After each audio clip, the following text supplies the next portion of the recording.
Hello everyone. तो आज हम बात करने वाले हैं अपने नए टॉपिक के बारे में, जो है अपना कौन सा, फंडामेंटल ड्यूटीज़। हमने अभी तक पार्ट 1, पार्ट 2, पार्ट 3 और पार्ट 4 को ख़त्म किया है। ठीक है, पार्ट 4 अपना डीपीएसपी, फंडामेंटल राइट्स, सिटीजनशिप्स और यूनियन ऑफ द टेरिटरीज, चारों पार्ट को हमने ख़त्म किया अच्छे से। लास्ट लेक्चर जितने हैं आप उनको थ्रू आउट उनको देखते रहिए। आपको आगे आगे 22 पार्ट्स तक मैं ऐसे ही पढ़ाने वाला हूँ।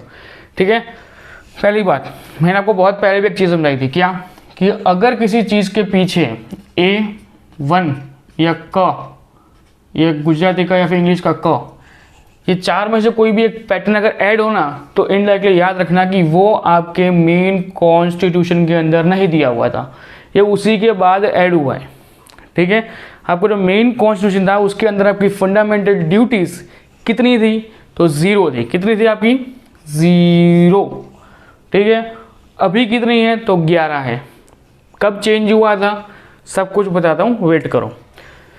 पहली बात कौन से पार्ट में है, तो पार्ट नंबर 4A में। मैंने बताया आपको बाद से जो बाद में ऐड होगा उसमें 1 या A या क, तीनों में से कोई भी, या फिर रोमन का 1 या चारों में से कोई भी एक चीज़ ऐड होगी वो आपको लिखी जाएगी। ठीक है, 4A उसके अंदर ऐड हुआ। 4A के अंदर क्या है आपका? Fundamental duties. कौन सी आर्टिकल के अंतर्गत आता है, तो आर्टिकल नंबर 51A। कौन सी है? 51A। 51 कौन सी थी? जो सिंपल 51 थी वो कौन सी थी, याद करो। यहाँ लिखवाया था मैंने, पता है 50 वाली थी सेपरेशन डिवाइडेशन, तो उसी के बाद यहाँ पे 51 था। तो मुझे कमेंट बॉक्स में बताओ कि 51 किसके कौन सी आर्टिकल है। ठीक है, अब आगे कि 1976 के अंदर इसके अंदर ऐड हुई 10। कितनी? 1976 के अंतर्गत उस साल के अंदर हमने फंडामेंटल राइट्स को ऐड किया। उसके बाद एक आर्टिकल हमने ऐड किया कब? 2002 में। अब आता है कि जब किसी चीज़ को हम बाहर से ऐड करते हैं ना, जो हमारे मेन कॉन्स्टिट्यूशन के अंदर नहीं है और उसको हमने बाहर से ऐड किया, तो उसके लिए हमें एक कमेटी बनानी पड़ती है, जो कमेटी हमको पूरा सजेशन देती है। ठीक है, और वो कौन सी कमेटी आपकी थी, तो वो थी आपकी कमेटी स्वरण सिंह कमेटी। याद रखना, इसी कमेटी ने आपको दिए थे कितने? 10 फंडामेंटल ड्यूटीज़। ठीक है, अगर मैं FD लिखूँ तो उसका मतलब समझ लेना कि फंडामेंटल ड्यूटीज़ है। ठीक है, कितनी दी गई? 10 फंडामेंटल ड्यूटीज़। इन्होंने कहाँ से लेके आए? ये लोग लेके आए थे रशिया से या USSR। ओके, कहाँ से? रशिया से या फिर USSR। ओके, USSR कहाँ से लेके आया, या फिर फंडामेंटल ड्यूटीज़ को जिसने बनाया वो पहला देश कौन सा था, तो वो था जापान। कौन सा था? जापान। याद रखना, अगर कॉन्स्टिट्यूशन पूछा जाए, क्वेश्चन पूछा जाए कि फंडामेंटल ड्यूटीज़ किस देश से हमने इंस्पायर होकर लिए, तो उसमें आएगा रशिया, कि हमने वहाँ से लिए। बट अगर उसमें पूछा जाए कि मेन फंडामेंटल ड्यूटीज़ को बनाने वाला या उसको रचिता वो कौन सा देश है, तो जापान आएगा। क्लियर? अब एक चीज़ समझ लो कि आपके पार्ट 4 में एक चीज़ थी क्या, कि सुप्रीम कोर्ट में आप नहीं जा सकते हो, ना हाई कोर्ट में जा सकते हो। वही सेम चीज़ इसमें आती है। FD में आपके क्या चीज़ आती है कि इसके लिए भी आप सुप्रीम कोर्ट या हाई कोर्ट में नहीं जा सकते हो। ठीक है, इसके लिए जितनी अभी आपको आर्टिकल्स दी हुई हैं राइट नाउ, उनमें से या तो आप उनको स्वीकारिए या फिर इनको ना स्वीकारिए। ठीक है, इनके ऊपर आपकी कानूनी कार्रवाई आपके ऊपर नहीं की जाएगी। क्लियर? ये होता है मेन आपकी पब्लिक के लिए था। ओके, किसके लिए आपका ये चीज़? मेन पब्लिक के लिए। अगर पब्लिक चाहती है इसको इम्प्लीमेंट करके इसको स्वीकारना, तो इट्स ओके। ये 11 आर्टिकल्स के अंदर जो 11 चीज़ें दी हुई है, 11 जो अलग अलग डेफिनेशन दी हुई है, इसके अंतर्गत अगर वो उनको लगता है कि हमें उन चीज़ को अपनाना है, तो वो अपना सकते हैं। अदरवाइज वो लोग को लगता है कि हमको नहीं चाहिए या फिर हम इसके ऊपर नहीं इम्प्लीमेंट करना चाहते हैं, तो वो अलग से रह भी सकते हैं। ठीक है, अब हम देखते हैं। देखो, एक क्वेश्चन आपको पूछा जाएगा कभी ना कभी कि फंडामेंटल ड्यूटीज़ के अगेंस्ट में आप सुप्रीम कोर्ट में जा सकते हो, तो वहाँ पे 2 सेंटेंस दिए होंगे, या तो यस, या फिर कौन सी ऐसी 4 आर्टिकल्स हैं, या फिर कौन से ऐसे 4 मुद्दे हैं जिनको लेके आप सुप्रीम कोर्ट में जा सकते हो। ठीक है, ऐसी सिर्फ 4 ही आर्टिकल्स हैं, सिर्फ 4, ओनली 4। ओके, जो इसके सब पार्ट्स में आती है, ये है ना 1, 2, 3, 4, 5, 6, 7, 8, 9, 10, 11। इन 11 में से कुछ 4 ऐसी आर्टिकल्स हैं जिनको लेके आप सुप्रीम कोर्ट में जा सकते हो या फिर हाई कोर्ट के अंदर जा सकते हो, आप अपना केस लड़ सकते हो आसानी से और आपको उसमें जीत भी मिलेगी अगर आपको उसका प्रॉपर सबूत होगा तो। ठीक है, तो अब देखते हैं कि पहली आर्टिकल क्या कहती है। पहली कहती है कि हमें हमेशा जो कॉन्स्टिट्यूशनल, जो हमारा देश का बंधारण है, संविधान है, उसकी रिस्पेक्ट करनी है। उसके अंदर दिए गए सारे आइडियाज़, जो उसके रिलेटेड जितने भी लोगों ने काम किया, कुछ भी किया, हमें उन्हें इज्जत देनी है। इंस्टीट्यूशनल्स मतलब वो चीज़ें जो कॉन्स्टिट्यूशन के अंदर बताई गई हुई है, जैसे कि पार्लियामेंट, संसद भवन, ओके, रेड फोर्ट के बारे में कहीं उल्लेख नहीं किया गया तो हम, हाँ, ऐसा नहीं है कि हम उनको इज्जत नहीं करेंगे, हमें उनकी भी इज्जत करनी है, वो उनकी इज्जत हम आगे देखेंगे। बट ये वो चीज़ें हैं जो कॉन्स्टिट्यूशन के अंदर दी हुई है, ऐसी बिल्डिंग्स जिनका उल्लेख इनडायरेक्टली किया गया है, तो आपको उन्हें रिस्पेक्ट करनी पड़ेगी, चाहे किसी भी सेंस में आप कहीं पे भी, आप कोई भी धर्म अपनाते हो, आप चाहे हिंदू हो, मुसलमान हो, जैन हो, कुछ भी हो, एनी रिलीजन, एनी कास्ट, कोई भी क्यों ना हो, बट आपको उन्हें स्वीकारना पड़ेगा और आपको उन्हें रिस्पेक्ट देनी ही पड़ेगी अगर आप इंडियन सिटीजनशिप हो तो। ठीक है, ऐसा नहीं है, उसमें वैसा होता है कि कोई बाहर का इंसान आके यहाँ पे कोई तोड़फोड़ नहीं कर सकता, उसको भी परमिशन नहीं है, उसके लिए भी आर्टिकल बना हुआ है। ठीक है, वो हम आगे बढ़ेंगे। दूसरी चीज़ कि नेशनल फ्लैग या नेशनल एंथम, आप इन दोनों को डिसरिस्पेक्ट नहीं कर सकते हो। क्लियर, क्या है, नेशनल एंथम या नेशनल फ्लैग, दोनों को आप डिसरिस्पेक्ट नहीं कर सकते हो। ओके, सबसे गंदा पता कब लगता है, जब 26 जनवरी या फिर 15 अगस्त आती है ना, उसके 1-2 दिन पहले ही लोग झंडा खरीदते हैं और उसके तुरंत बाद वो झंडा किसी डस्टबिन में पड़ा हुआ होता है। यार इतना गलत चीज़ मत करो, अगर आप उसको डिजर्व नहीं करते हो ना, उसको लो भी मत। ठीक है, अगर आपको लगता है, आपको इतनी दया आती है ना कि उस भिखारी के ऊपर, जो भिखारी बेच रहा है, तुम उसको लगता है ना, तुम उसको ऐसे यूज़ के लिए पैसे दे दो कि हाँ भाई कितने का, इतने का है, ले तो यूज़ कर, तो उस झंडे की रिस्पेक्ट करो। क्योंकि देखा होगा आपने कि वो 14, 15 या 26 के पहले के 25, 26 तक, ये 2 दिन, वो 2 दिन के दरमियान ही आपको झंडे दिखते हैं। उसके बाद झंडे कहाँ गायब होते हैं, किसी को कुछ पता ही नहीं है। ठीक है, अगर आप देश से सच्चा प्यार करते हो तो ज़रूरी नहीं है कि आपको 14 अगस्त को या फिर 15 अगस्त को या फिर 25 जनवरी को या फिर 26 जनवरी को अपने गाड़ी के आगे या फिर आपको झंडा लेके घूमना। अगर आप देश की रिस्पेक्ट करते हो, आप देश को दिल से प्यार करते हो, तो आपकी इज्जत दिल से वो लोग करेंगे और दिल से आप उसकी इज्जत कर पाओगे। ठीक है, गांव को दिखाने के लिए या फिर शहर को दिखाने के लिए या फिर अपने समाज को दिखाने के लिए या फिर इंडिया की पब्लिक को सोशल मीडिया का इतना चस्का लगा हुआ है कि उस पर फोटो क्लिक करके रखने के लिए वो झंडा ले तो लेते हैं, पर वो फिर झंडा कहाँ पड़ा होता है, किस जगह पड़ा होता है, उन्हें कोई फ़र्क ही नहीं पड़ता उस चीज़ से। ठीक है, और वो कहते हैं खुद को सो कॉल्ड इन्फ्लुएंसर्स। लो, ये हमारे इन्फ्लुएंसर्स हैं, लो देख समझ रहे हो। तो ये आपका हो गया आर्टिकल नंबर 1, किसका, फंडामेंटल राइट्स का पार्ट कौन सा हुआ, 1, इसको हम कहेंगे ए। एक और चीज़ कि लोगों ने यहाँ पे इस चीज़ को विद्रोह किया, किस चीज़ से लेके, कि मुसलमान लोगों ने ये कहा गया कि भाई अगर इस चीज़ को, अगर अपने एफडी में ये प्रावधान दिया हुआ है कि आप इसको लेकर सुप्रीम कोर्ट में या फिर हाई कोर्ट में नहीं जा सकते हो, तो हम तो नेशनल एंथम नहीं गाएंगे। तो उन लोगों ने ये कहा कि भाई हमारे धर्म के हिसाब से वंदे मातरम तो हमारे लिए वो एक धर्म हो जाता है, एक वो रिलीजन आ जाता है, हम उसको अपना सकते नहीं है, हमारे कुरान के अंदर लिखा हुआ नहीं है। तब क्या हुआ, तब सरकार ने यह कहा कि भाई इसके कुछ आर्टिकल्स को हम लोग कंपलसरी इम्प्लीमेंट करेंगे फोर्सफुली। ठीक है, उसमें पहला आर्टिकल कौन सा आता है, फंडामेंटल राइट्स का ए, जहाँ पे टिक करूंगा ना, इसके ऊपर आप सुप्रीम कोर्ट में जा सकते हो आराम से। ठीक है, तभी कहा गया कि आप नेशनल एंथम को या फिर नेशनल फ्लैग को, दोनों को, किसी को डिसरिस्पेक्ट नहीं कर सकते हो। अगर आप डिसरिस्पेक्ट करते हो तो आपको इसके खिलाफ जाने के लिए आपको लॉ के अकॉर्डिंग या फिर आईपीसी के अकॉर्डिंग आपको सजा मिलेगी। क्लियर, आप इनके अगेंस्ट नहीं जा सकते हो।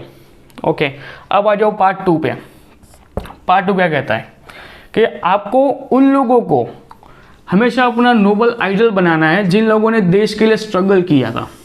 ओके, कुछ ऐसे लोग थे, भगत सिंह थे, गांधी जी थे, आपको उनसे इंस्पिरेशन मिलना है, उनको देखना है, उन्हें जज करना नहीं है, उनके पास से सीखो और देश को आगे बढ़ाने के लिए आप उनके पास से सीख के आगे बढ़ सकते हो। ये आपका पार्ट 2 में कहा गया है। क्या कहा गया कि आपको इंस्पिरेशन लेनी है उन लोगों से जिन लोगों ने देश के लिए बहुत मेहनत की थी, देश को फ्रीडम फाइटर लोगों, जो हमारे फ्रीडम फाइटर्स थे देश के, इस देश के, उन लोगों के पास से सीखो कि उन लोगों ने क्या किया, क्या सेक्रीफाइसेस किए थे, वो लेके आप देश को आगे बढ़ाने की कोशिश करो, मतलब इनडायरेक्टली उनसे इंस्पिरेशन लो और आगे देश को बढ़ाओ। ठीक है, अब आ जाओ पार्ट 3C। क्या लिखा है कि आपको अपहोल्ड, मतलब कि आपको हमेशा बचा के रखनी क्या चीज़ें, सोवेरेनिटी, यूनिटी और इंटीग्रिटी। सिंपल सी बात है, देश को एक रखो, टूटने मत दो, साथ में रहो, चाहे कोई भी धर्म हो, किसी भी तरह का धर्म हो, चाहे ऊंची जात का हो, कोई भी हो, कोई भी रिलीजन, कोई भी धर्म क्यों ना हो, सब लोग एक रहेंगे, कोई भी अलग नहीं होगा, किसी भी तरीके से किसी पर भेदभाव नहीं किया जा सकता। ठीक है, उस सबका उल्लेख यहाँ पे कर दिया इन लोगों ने एक लाइन के अंदर। ठीक है, ये इनडायरेक्टली मैंने ना शॉर्ट्स में लिखे हुए हैं, आपको साइड में यहाँ पे दिख रहा होगा अभी कि जिस तरीके से पूरा लिखा हुआ है ना, वो आपको यहाँ पे साइड में दिख रहा होगा।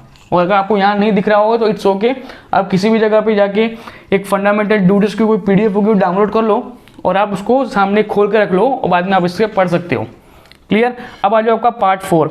पार्ट 4 क्या कहता है, इसको इनडायरेक्टली अगर ये लॉ की लैंग्वेज में पढ़ोगे ना तो आप बहुत कंफ्यूज हो जाओगे। ठीक है, इसके अंदर क्या दिया हो पता है, इनडायरेक्टली नेशनल प्रोटेक्शन। आपको देश की रक्षा करनी है, चाहे कोई भी करे, चाहे किसी भी फॉर्म में करो, बट आपको देश की रक्षा करनी है। ठीक है, आपको आंतरिक विद्रोह जो हमारे होने वाले आप उनको स्टॉप करना है। अगर भारत और चाइना का युद्ध होता है तो किसी भी तरीके से आपको, किसी भी तरीके से भारत की रक्षा के लिए अगर आपको बोला कि आपको बॉर्डर पे जाना होगा तो उस टाइम पे जाएं ना जाएं वो चीज़ कंपलसरी नहीं है, बट वो वहाँ जाना चाहते हैं तो जा सकते हैं।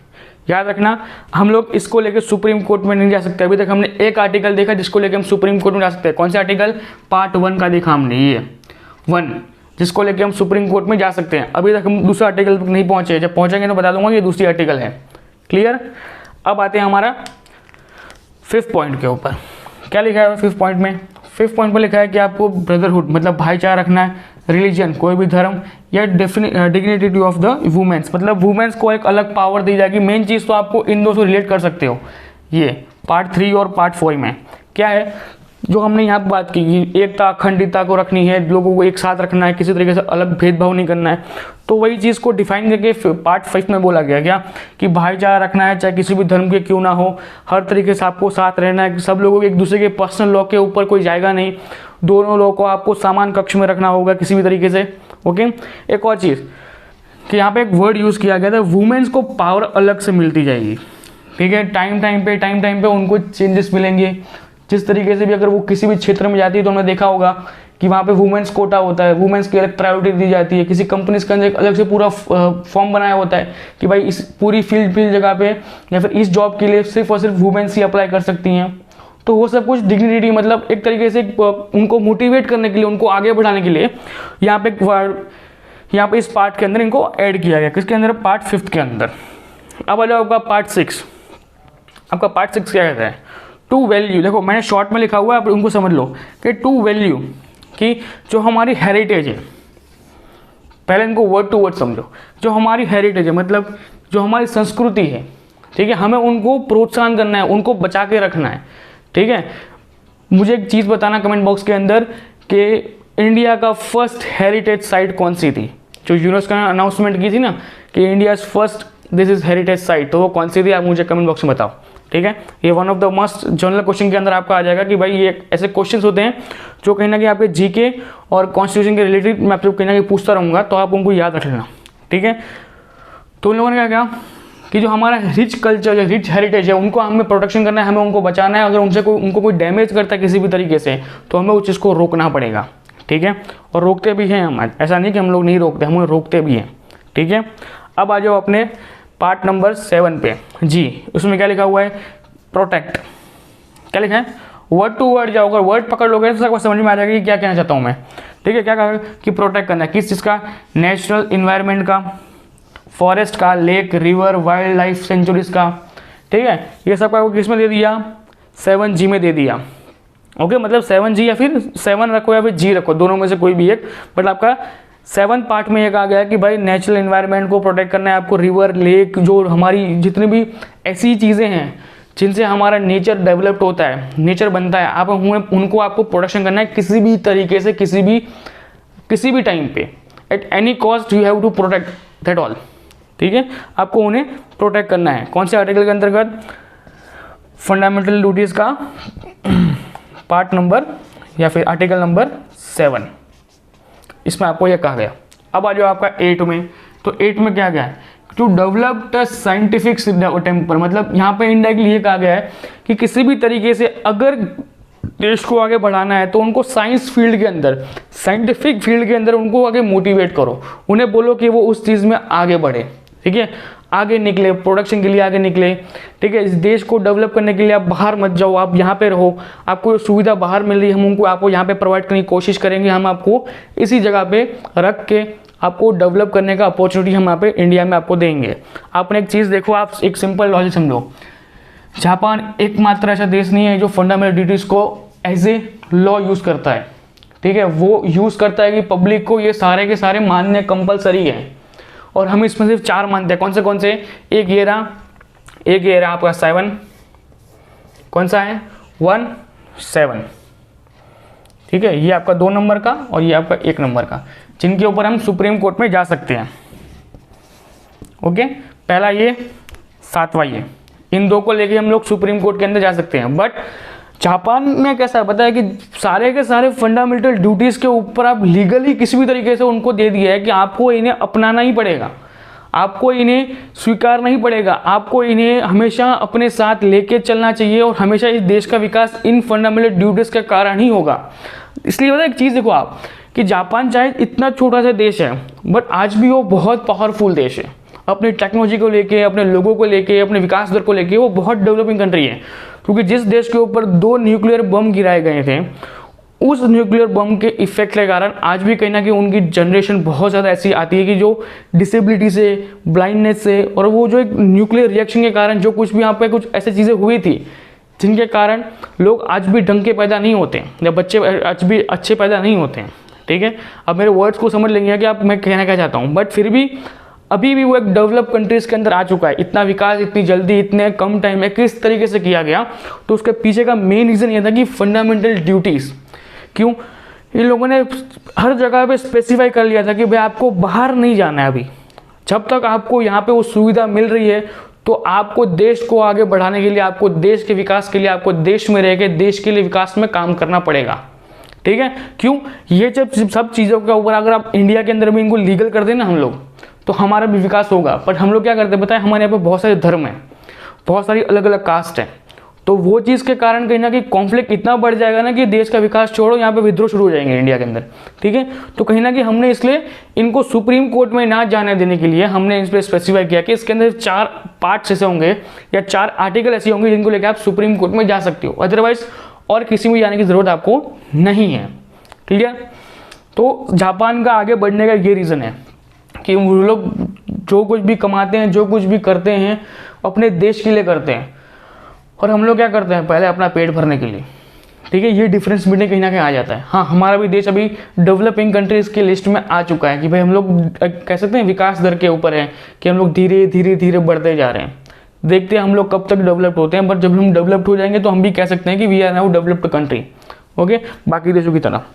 तो हमने देखा अभी तक पार्ट 8 में कि भाई ये चीज़ हो सकती है, उनको एक वो रूल दिया गया कि आप साइंटिफिक फील्ड के अंदर उनको मोटिवेट करो, ह्यूमनिस्ट फील्ड्स के अंदर कि जो इंसान किस तरीके से रहते हैं उनके ऊपर रिसर्च करना, उनकी जनसंख्या को आगे बढ़ाना, ऐसी चीज़ों को बनाना जिससे आगे फ्यूचर में लोगों को काम आए, ठीक है। एआई के अंदर अभी इंडिया बहुत एडवांस नहीं हुआ है, पर धीरे धीरे एआई को लेके भी आगे बढ़ रहा है, ठीक है। आर्टिफिशियल इंटेलिजेंस को लेके हम लोग धीरे धीरे आगे मूव ऑन हो रहे हैं अभी, ओके। ये हो गया आपका, इसके अंदर आ गया। अब आ जाओ 9th, इसमें क्या कहा गया, पब्लिक प्रॉपर्टीज़ का प्रोटेक्शन। क्या कहा है, पब्लिक प्रॉपर्टी का प्रोटेक्शन, ठीक है। मैं आपको सिंपल एग्जांपल देता हूँ कि जब भी अपना फार्म बिल चल रहा था उसके लिए पंजाब वालों ने, पंजाब के जो फार्मर्स थे, हरियाणा पंजाब के जितने फार्मर्स थे, और फिर इंडिया के जितने मोस्ट ऑफ फार्मर्स थे, उन लोगों ने बहुत ज़्यादा प्रोटेस्ट किया था। और प्रोटेस्ट करने के अंदर उन लोगों ने दिल्ली की कुछ सरकारी बसों को, मतलब किस में आती है वो, पब्लिक प्रॉपर्टीज़ के अंदर आती है, उनको डैमेज किया था, उनको ठेस पहुँचाई थी। ठेस इन द सेंस ब्लास्ट कर दिया, मतलब ब्लास्ट उनको जला दिया था, ठीक है। तो वो सब आप नहीं कर सकते हो, ठीक है। इसलिए इस सेफ गार्ड के लिए, पब्लिक प्रोटेक्शन के लिए हमने इसको क्या इंक्लूड किया गया, इसको हमने इंक्लूड कर दिया किसके अंदर, इसको लेके आप सुप्रीम कोर्ट में जा सकते हो। मतलब अगर आज मेरे पास यहाँ पे कोई सरकारी बस खड़ी है और मैं देखता हूँ उस वीडियो फुटेज के अंदर कि कुछ लोग उसको जलाने की कोशिश कर रहे हैं, फिर उसको जला देते हैं। तो मेरे पास वो लीगल एक फुटेज है, मैं उस फुटेज के आधार पर सुप्रीम कोर्ट में जाकर कह सकता हूं कि भाई आर्टिकल नंबर 51A उसका पार्ट नंबर 9 के अंदर दिया हुआ है कि पब्लिक प्रॉपर्टी को डैमेज पहुंचाने के हिसाब से उनके ऊपर भारी जुर्माना उस बस के हिसाब से उन पे लगाया जाए, उन 4 लोगों के ऊपर। तो ये चीज़ मैं कर सकता हूँ, राइट। समझ में आया कि पब्लिक प्रॉपर्टी के खिलाफ अगर आपको कुछ आप लोग करते हो तो आपके ऊपर एक जुर्माना लगेगा उस प्रॉपर्टी के अकॉर्डिंग। अगर आप अकेले हो, ठीक है, और आपने उस बस को पूरा अकेले मिल के जला दिया तो उस बस का जो मुआवजा होगा, जो कुछ भी उसका पूरा पब्लिक की तरीके से उसका जो एक प्राइस होगी, वो प्राइस आपको पे करनी पड़ेगी कहीं ना कहीं से, चाहे आप उसके लिए एबिलिटी धराते हो या नहीं धराते हो, चाहे आप उसके लिए कैपेबल हो या नहीं हो, बट आपको मुआवजा देना पड़ेगा सरकार को। क्योंकि आपने पब्लिक प्रॉपर्टी को डैमेज पहुंचाया है।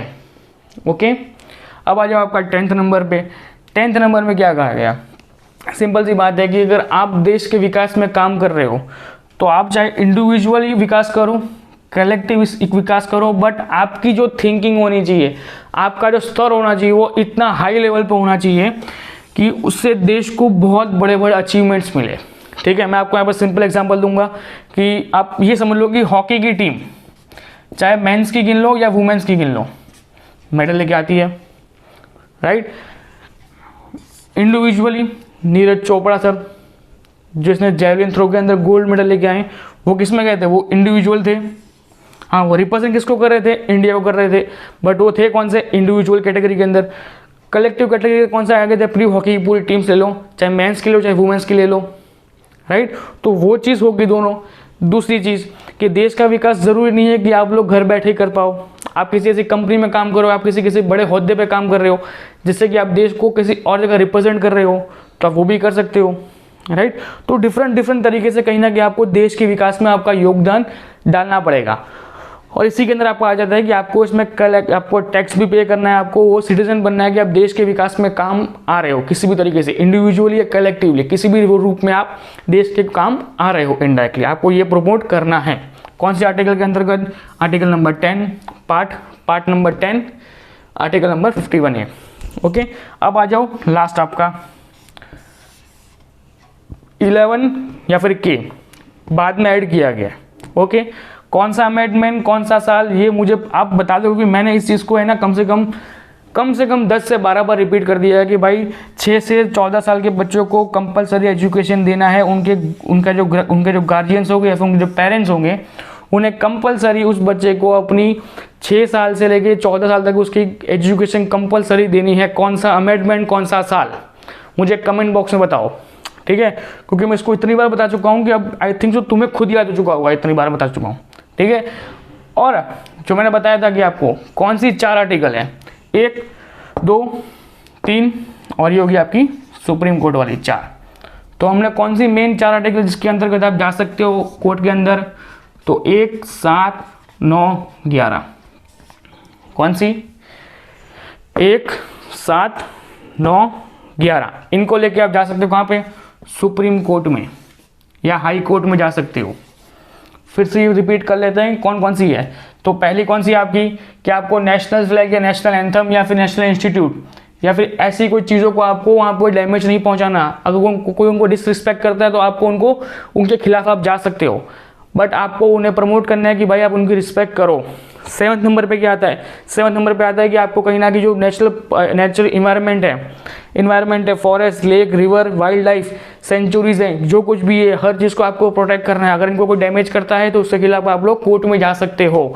9th क्या कहता है कि पब्लिक प्रॉपर्टी को आपको उनको सेफली प्रोटेक्ट करना है, उनके ऊपर कोई डैमेज नहीं करना चाहिए। अगर डैमेज करता है तो उसके खिलाफ आप कोर्ट में जा सकते हो। 11th क्या कहता है कि 6 साल से लेकर 14 साल तक बच्चों को आपको कंपलसरी एजुकेशन देना होगा। अगर नहीं देते हो तो आप उसके लिए भी जेल में जा सकते हो या फिर आपके ऊपर लीगल कार्रवाई की जा सकती है या फिर उसके खिलाफ आप लोग सुप्रीम कोर्ट में भी जा सकते हो। क्लियर? कौन कौन से आर्टिकल? Article number 1, 7, 9, 11, 9, 7, 1, 7, 9, 11। क्लियर? ये हो गया आपका फंडामेंटल ड्यूटीज। आई होप इसके अंदर से मैंने सब चीज़ समझा दी होगी। एक और चीज़ फिर से रिपीट कर देता हूँ, कौन कौन सी चीज़ है। पार्ट नंबर 4A के अंदर है, 11A आर्टिकल है। जब कॉन्स्टिट्यूशन बना तब एक भी फंडामेंटल ड्यूटीज नहीं थी, तब 0 थी। कब ऐड हुई? 1976 में हुई। कौन सी? 1976 में। कितनी ऐड की? 10 ऐड की। कितनी? 10 ऐड की। कौन सी समिति ने, कौन से समिति के सजेशन से ऐड की गई? तो सोरंग सिंह समिति कमेटी से उसको ऐड की गई। ठीक है, ऐड करने तक तो ठीक था, बट वहां पे इतने कॉन्फ्लिक्ट हुए, इतने विद्रोह हो गए कि पब्लिक हाथ में नहीं रह रही थी। ठीक है, अब इनको लागू करने के लिए एक और कमेटी बनाई। कौन सी? वर्मा कमेटी। आप लोग सोच रहे होंगे अभी तक कि सर यहाँ पे सर ने बॉक्स क्यों नहीं बनाया। मैं आपको लास्ट में बताना चाहता था कि जितना कुछ ये माथाकूट की ना हम लोगों ने, ये जो 11 हमने पढ़े ना, 1 से लेकर 11 तक पढ़े ना, इनको इम्प्लीमेंट करवाने वाली कमेटी कौन सी थी? तो वर्मा कमेटी थी। बनाया किसने था? सोरन सिंह कमेटी। कितने आर्टिकल लेके आए? 10 आर्टिकल्स लेके आए। इम्प्लीमेंट किसने करवाया? लागू किसने करवाया? तो वर्मा कमेटी ने लागू करवाया। उसके बाद आपका 2002 में ऐड हुई एक आर्टिकल। कौन सी आर्टिकल ऐड हुई? 11 या फिर के ऐड की गई आपकी ये वाली आर्टिकल। क्लियर? तो ये हो गया आपका पूरा का पूरा फंडामेंटल ड्यूटीज। अब नेक्स्ट शुरू हम लोग करने वाले हैं अपना पार्ट नंबर 5, जो है ना बहुत लंबा है, जिसके अंदर आपके तकरीबन 100 से ज़्यादा आर्टिकल्स आएंगी। ठीक है, 100 से ज़्यादा आर्टिकल आएंगे। और आपका पार्ट 5 जिस भी बच्चे ने पार्ट 5 को अच्छे से पढ़ लिया ना एक बार, इनडायरेक्टली उसने पूरा का पूरा कॉन्स्टिट्यूशन खत्म कर लिया।